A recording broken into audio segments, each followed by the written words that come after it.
안녕하세요. 까치살모입니다. 오늘은 우리나라 공군의 인문운영기가 선정되었다고 해서 그 이야기를 해볼까 합니다. 정말 우리나라의 인문운영기는 너무 심하다 싶을 정도로 문제가 많았는데요. 그럼 인문훈련기란 무엇이냐라고 했을 때 공군 사관학교에 입학해서 전투기 조종사가 되기까지의 과정을 보면은요. 우선 처음으로 항공기의 조종관을 잡는 게 인문운영기를 통한 기초훈련이고요. 그리고 그 다음 과정이 우리나라의 KT-1 웅비훈련기를 사용하는 중등훈련 과정이 있고, 그리고 그 다음부터 제트훈련기인 T-50 훈련기를 통한 고등훈련 과정이 있고, 그리고 그 다음이 TA-50을 활용한 전술훈련 과정이 있습니다. 그리고 마지막으로 양성된 조종사가 기종이 결정되고 그 기종을 훈련하는 과정을 거쳐서 당당한 한 명의 전투기 조종사가 되는데요. 인문훈련기는 조종사가 되는 과정에서 가장 처음으로 비행을 해보는 과정입니다. 그래서 보통은 이 과정은 가장 조종하기 편한 경비행기를 가지고 하게 되고, 솔직히 세스나기 등 전 세계에서 흔한 아무 경비행기나 가지고 와서 훈련을 해도 됩니다. 그리고 이 과정은 굳이 전투기 조종사가 아니라고 해도 항공기를 조종하는 모든 조종사가 거치는 과정이기 때문에 민간 항공학교나 공군사관학교나 이 과정은 별 차이가 없습니다. 그래서 이 과정에 사용되는 인문훈련기는 아무 경비행기나 가지고 와도 되고, 그리고 당연히 항공기의 수명도 긴 편입니다. 그런데 웃기게도 지금까지 우리나라는 거의 10년에 한 번씩 인문훈련기를 교체하고 있습니다. 그리고 이번에 또 우리는 새로운 인문훈련기를 도입하기로 했는데, 지금 우리가 운용하고 있는 인문훈련기도 대략 2014년도에 도입한 기종으로, 그래서 도입한 지 대략 10년밖에는 안 된 기종입니다. 그럼 왜 우리는 10년마다 인문훈련기를 교체하고 있을까요? 그래서 오늘은 그 이야기를 해볼까 합니다. 그 전에 앞서서 여러분 혹시 이거 아세요? 올해인 2026년부터 우리의 중거리 공대공 미사일의 개발이 본격 시작된다는 사실을 아시나요? 여러분도 알겠지만 우리나라의 전투기들은 지금 우리나라가 자체적인 공대공 미사일이 없어서 정말 많은 어려움을 겪고 있는데요. 그래서 작년부터 단거리 공대공 미사일 개발 사업을 하고 있습니다. 그리고 올해부터는 중거리 공대공 미사일 개발 사업을 시작하게 되는데요. 아마 제가 이렇게 이야기하면 이미 한화에서 개발을 하고 있는 것 아니냐고 할 수 있는데요. 한화에서 시행하는 건 선행개발 사업입니다. 본 개발은 아직 시작하지도 않았고, 당연히 아직 사업자도 정해지지 않았습니다.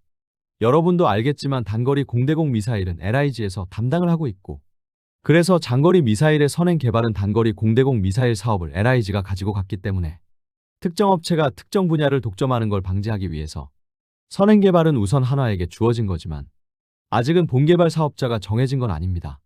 그래서 지금도 한화와 LIG는 이 사업을 따기 위해서 경쟁을 하고 있고, 그래서 한 2주 전인가 한화와 LIG는 카이와 항공 무장 통합에 대한 MOU를 체결했습니다.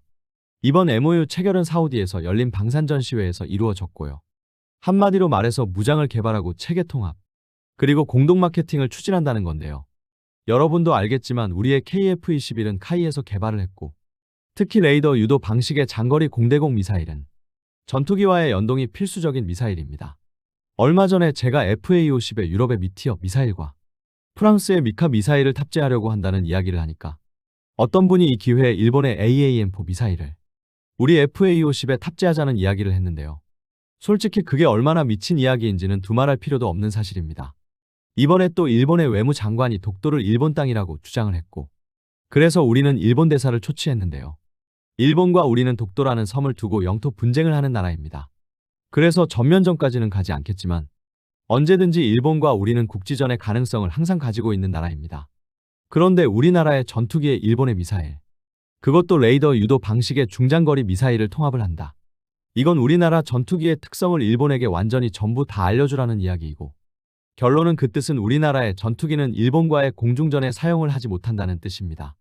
그리고 일본이 마음만 먹으면 우리 전투기의 특성이 우리의 적국에게 넘어갈 수 있다는 뜻이고요. 결론은 장거리 공대공 미사일은 레이더에 의해서 유도되고 운용되는 미사일입니다. 한마디로 전투기의 레이더를 데이터 링크로 사용하는 게 장거리 공대공 미사일입니다. 그래서 장거리 공대공 미사일을 유도하려면 전투기의 레이더의 특성을 완전히 파악하고 있어야 합니다. 당연히 일본의 AAM4를 우리의 전투기에 통합하려면 일본에게 우리 전투기의 레이더와 임무 컴퓨터의 특성을 완전히 알려주어야 한다는 뜻으로, 그럼 일본은 언제든지 마음만 먹으면 우리 전투기를 먹통으로 만들어버릴 수 있다는 이야기입니다. 그래서 일본의 미사일을 우리 전투기에 통합한다는 건 미친 짓인 것입니다. 바로 이런 이유 때문에 특히 전투기 개발 회사와 미사일 개발 회사의 협력은 중요하고, 그래서 우리의 전투기 개발 회사인 카이와 중거리 공대공 미사일 사업에 도전하고 있는 한화와 LIG는 MOU를 체결해서 중거리 공대공 미사일 개발 시작부터 서로 협조하기로 한 것입니다. 특히 이번에 방사청과 한화는 항공기 연동을 위한 공대공 유도탄 연동 설계 기술이라는 사업을 하기로 계약을 체결했는데요. 우선 우리 KF-21의 레이더는 한화가 개발을 했습니다. 그리고 중장거리 공대공 미사일은 레이더로 목표를 포착하고 그 데이터를 미사일에 전달을 하고 미사일이 발사된 다음에도 레이더를 데이터 링크로 사용해서 적 전투기의 움직임에 따라서 미사일에게 새로운 데이터를 계속 갱신을 해주어야 합니다. 그래서 중장거리 공대공 미사일 연동 문제에 있어서 레이더가 핵심이고 당연히 그래서 중장거리 공대공 미사일의 연동에 대한 개발 사업을 한화가 하게 되는 것입니다. 아마 그래서 이 문제 때문에 중장거리 공대공 미사일의 개발 사업도 LIG가 아닌 한화가 따게 될 가능성이 높습니다. 왜냐하면 우리 KF-21의 레이더를 한화가 개발했기 때문입니다. 그만큼 중장거리 공대공 미사일에 있어서 레이더와의 연동은 중요한 문제이고 더욱이 요즘 추세는 과거의 중장거리 미사일들이 단방향 데이터 링크를 사용한 것에 반해서 양방향 데이터 링크를 사용하는 게 추세이기 때문에 미사일과 레이더의 연동은 더욱더 중요해졌습니다.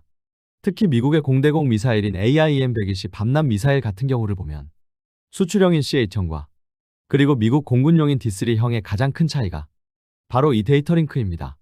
CH형은 단방향 데이터 링크를 사용하는 것에 반해서 D3형은 양방향 데이터 링크를 사용하고 있다는 게 다른 점으로 당연히 우리가 개발하는 중장거리 공대공 미사일은 양방향 데이터 링크를 사용해야 하기 때문에 그 기초 기술을 개발하는 사업이라고 할 수 있습니다. 그래서 방사청과 국방과학연구소 그리고 카이와 한화와 LIG는 올해 사업자가 정해지고 본격 개발에 들어가는 중장거리 공대공 미사일의 개발을 위한 준비 단계에 들어간 것입니다. 그리고 올해부터 시작되는 중장거리 공대공 미사일의 개발은 2033년에 끝나고 이 미사일을 전투기에 실제로 탑재를 해서 시험하는 시험은 2037년에 끝나서 우리의 중장거리 공대공 미사일의 양산은 2038년부터 이루어지게 됩니다. 아무튼 그래서 이 사업은 표면적으로는 아직은 LIG와 한화가 경쟁을 하고 있지만 제가 보기에는 이 사업은 한화가 가지고 가게 될 것입니다. 왜냐하면 우선 단거리 공대공 미사일 사업을 LIG가 가지고 갔고 그래서 방사청은 특정 기업이 독점하는 걸 방지하기 위해서 장거리 공대공 미사일 사업은 한화에게 주려고 할 것이고요. 특히 중장거리 공대공 미사일은 레이더와의 연동이 중요하기 때문에 우리 KF-21의 레이더를 개발한 한화가 유리하리라고 봅니다. 그리고 이번에 현대로템에서 소셜미디어 X에 동영상 하나를 올렸는데요. 실은 제가 이 동영상을 제 채널에도 올리려다가 말았는데요. 이번에 올라온 동영상은 공대함 극초음속 미사일의 동영상이었습니다. 여러분도 알겠지만 지금 우리 해군은 함선에서 발사하는 함대함 극초음속 미사일을 개발하기로 결정을 했습니다. 그런데 정작 여전히 KF-21의 공대함 미사일의 개발을 결정하지 못한 공군은 KF-21을 위해서 공대함 극초음속 미사일을 개발한다는 결정을 하지 못하고 있는데요. 이번에 현대로템에서 극초음속 공대함 미사일 영상을 올린 건 바로 이런 공군에게 홍보를 하기 위한 목적으로 보이고요. 이번에 올라온 영상에 따르면 기존 우리의 하이코어 극초음속 미사일이 지상에서 발사되기 때문에 2단 부스터를 가지고 있는 것에 반해서 극초음속 공대함 미사일은 전투기에서 발사를 하기 때문에 미사일의 무게를 줄이고 그리고 전투기의 높이와 속도를 이용해서 발사할 수 있기 때문에 굳이 2단 부스터가 필요 없어서 부스터를 1단으로 줄인 모습을 보여주고 있는데요. 그래서 이번 동영상을 통해서 알 수 있는 건 전투기에 극초음속 미사일을 탑재하게 되면 부스터의 무게를 대폭 줄여서 미사일의 무게를 대폭 줄일 수 있다는 점입니다. 작년에 우리는 초음속 공대함 미사일 사업이 사업타당성 조사를 통과하지 못했는데요. 솔직히 저는 기존부터 초음속 공대함 미사일이 과연 현대적인 방공망을 가지고 있는 함대의 방공망을 돌파할 수 있을지 의문을 가지고 있었기 때문에 다시 초음속 공대함 미사일을 개발하기 위해서 사업타당성 조사를 재신청하는 것보다 그 대안을 찾는 게 옳다고 보고요. 그리고 그 대안은 스텔스 대함미사일이나 극초음속 대함미사일이 되어야 한다고 생각을 하는 사람이기 때문에 우리 공군이 KF-21에 탑재하는 대함미사일로 극초음속 공대함 미사일을 선택해야 한다고 생각을 합니다. 현 시점에서 우리는 우리가 가지고 있는 단거리 함대공 미사일인 해공으로도 초음속 대함미사일을 방어할 수 있다고 이야기하고 있습니다. 그런데 그걸 역으로 생각을 해보세요. 우리의 단거리 함대공 미사일인 해공이 할 수 있는 일을 다른 나라의 함대공 미사일은 하지 못할까요? 솔직히 현 시점을 기준으로 초음속 대함미사일 요격은 함대공 미사일에 있어서 아주 기본적인 요구 조건에 불과합니다. 현대의 함대공 미사일은 초음속 대함미사일을 방어하는 건 이미 뛰어넘었고 지금은 극초음속 미사일을 방어할 수 있을 걸 요구받고 있는 시대입니다. 그렇기 때문에 우리가 초음속 대함미사일을 개발한다고 해서 적 함대의 방공망을 돌파하고 적 함선을 격침시킬 수 있을 거라는 건 별로 가능성이 높지 않다고 보고요. 특히 북한을 상대하는 건 모르겠지만 중국이나 일본의 함대를 초음속 대한미사일로 공격한다는 건 힘들다고 저는 봅니다. 그렇기에 우리가 북한뿐만 아니라 중국과 일본을 상대하려면 더 이상 초음속 대한미사일로는 부족하고 최소한 극초음속 미사일이 필요하다고 생각을 합니다. 그래서 우리 KF-21의 대한미사일도 초음속이 아닌 극초음속이 되어야 한다고 생각을 합니다. 여러분은 이 문제를 어떻게 생각을 하시나요? 그럼 이런 이야기는 여기까지 하고 다시 인문운영기 사업으로 돌아와서 우리의 인문운영기 사업의 흑역사는 2000년대 초반으로 돌아가는데요. 솔직히 저도 그 전에 우리 공군이 어떤 기종을 인문운영기로 사용했는지는 모르겠고요. 아마 여러분도 알겠지만 우리는 2000년대 초반에 러시아에 빌려준 차관 대신 무기로 대신 받는 불곰 사업을 했었죠. 그리고 2차 불곰 사업을 통해서 우리는 2004년부터 러시아로부터 새로운 항공기를 도입했습니다. 그건 다름 아닌 러시아의 일류신 항공회사로부터 일류신 103을 도입하는데요. 이걸 우리나라에서는 T-103이라고 불렀고 우리나라는 2차 불곰 사업을 통해서 2004년부터 2006년까지 총 23대의 T-103을 도입하게 됩니다. 우리가 그 당시 이 기체를 도입한 비용이 대당 2억으로 그 당시 가격으로도 상당히 저렴한 가격이었고 그리고 공군에서도 가성비는 물론 퍼포먼스도 훌륭해서 아주 만족을 했다고 합니다. 그래서 공군에서는 추가로 훈련기를 더 도입하려고 했으나 국내의 모 기업이 극렬하게 반대를 했다고 하는데요. 뭐 국내에서 항공기를 만드는 회사는 카이뿐이기 때문에 카이가 반대를 한 거겠죠. 아무튼 그래서 우리는 바로 2차 불곰 사업을 통해서 러시아로부터 T-103을 도입해서 우리 공군의 인문훈련기로 운용을 하게 됩니다. 실제로 이 기체는 러시아의 일류신이 작정을 하고 만든 기체로 그래서 제가 알기로는 미국의 가망인증을 취득한 최초의 러시아 기체로 알고 있습니다. 한마디로 말해서 러시아의 일류신 회사가 전 세계에 판매하기 위해서 개발한 경비행기였던 것입니다. 그런데 문제는 이게 생각보다 잘 팔리지 않은 것으로 알고 전 세계에 60대인가 판매를 한 것으로 알고 있습니다. 그래서 어떤 문제가 생겼냐면 부품 수급에 문제가 생겼습니다. 당연한 게 제트 전투기도 아니고 경비행기를 60대를 팔았는데 이게 과연 제대로 부품이 생산되겠습니까? 당연히 부품이 생산될 리가 없죠. 그래서 우리 공군도 정비 및 유지에 지장을 받게 되었고 또 웃기는 이야기도 있었는데요. 2011년인가 이 기체 한 대가 추락을 했는데 우리 공군에서 그 전에 러시아의 기술진들의 입회 없이 오버홀을 실시해서 결함이 인증되어도 보상이나 이의 제기를 할 수 없을 거라는 이야기가 있었습니다. 이게 웃기는 게 러시아가 후속 지원을 해주지 않아서 우리가 알아서 기체를 손본 건데 그것 때문에 배상을 해줄 수 없다고 배짱을 부린 겁니다. 솔직히 이 시점에서는 러시아의 일류신에서도 이 기체의 판매를 중단한 상태로 고작해야 전 세계에 60대밖에 팔리지 않은 기체이기 때문에 아예 부품 생산도 이루어지고 있지 않아서 우리 공군에서도 운영에 문제가 많았습니다. T-103 훈련기의 도입은 불곰 사업 중에서도 가장 폭망한 사업으로 알려져 있습니다. 그래서 어쩔 수 없이 우리 공군은 새로운 인문 훈련기를 일류신이 도입되고 10년 만에 새로 도입하는데요. 이때 도입한 기종은 바로 우리나라의 항공기 제작사인 카이에서 제작한 국산 항공기였습니다.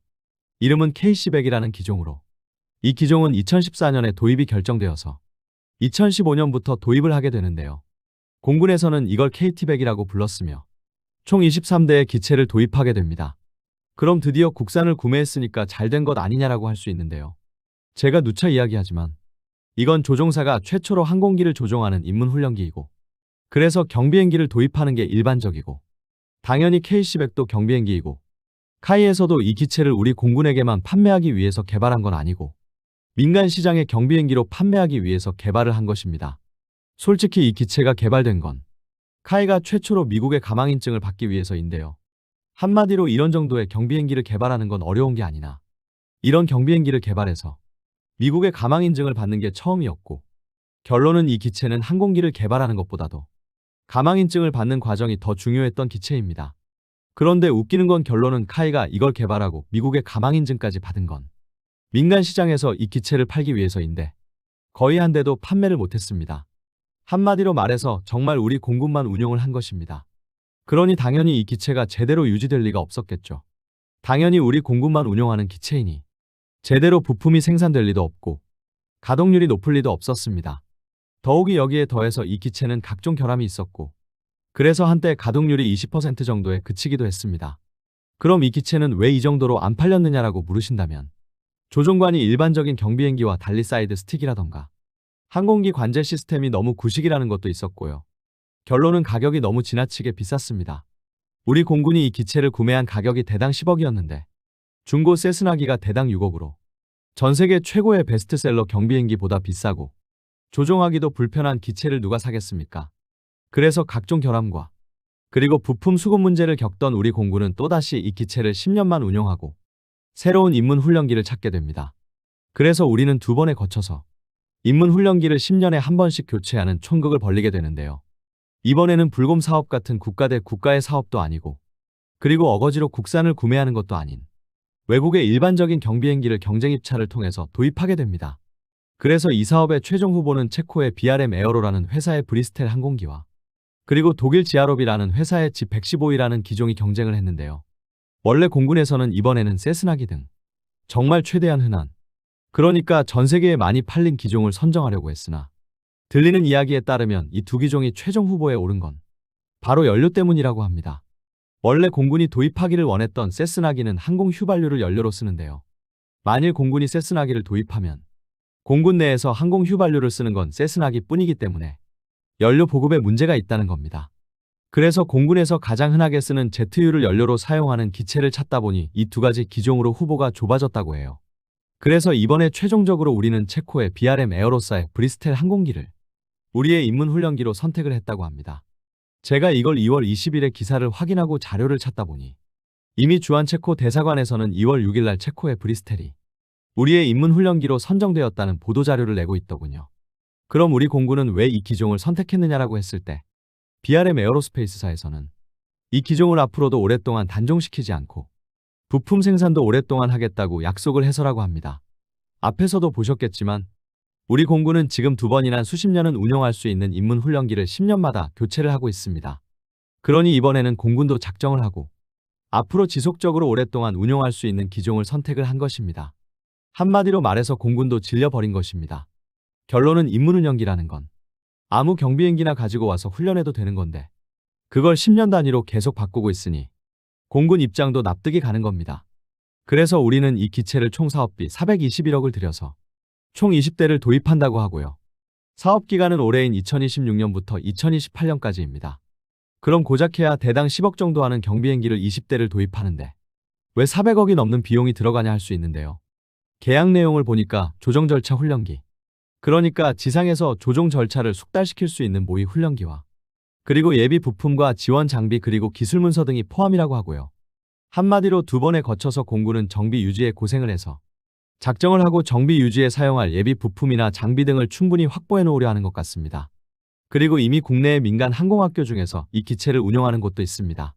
화성에 있는 하늘놀이 비행교육원이라는 곳에서 이미 이 브리스텔을 조종훈련용으로 사용을 하고 있습니다.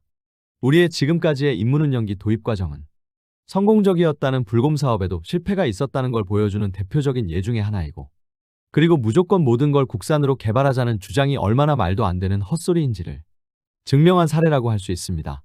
아무튼 이번에는 잘 도입해서 한 30년은 아무 문제 없이 운용하기를 기원해보네요. 오늘은 우리의 중장거리 공대공 미사일의 본격적인 개발이 올해부터 시작된다는 이야기를 했고요. 그리고 중장거리 공대공 미사일의 항공통합에 대해서 이야기해봤고요. 그리고 현대로템에서 새로 선보인 극초음속 공대함 미사일에 대해서도 이야기해봤는데요.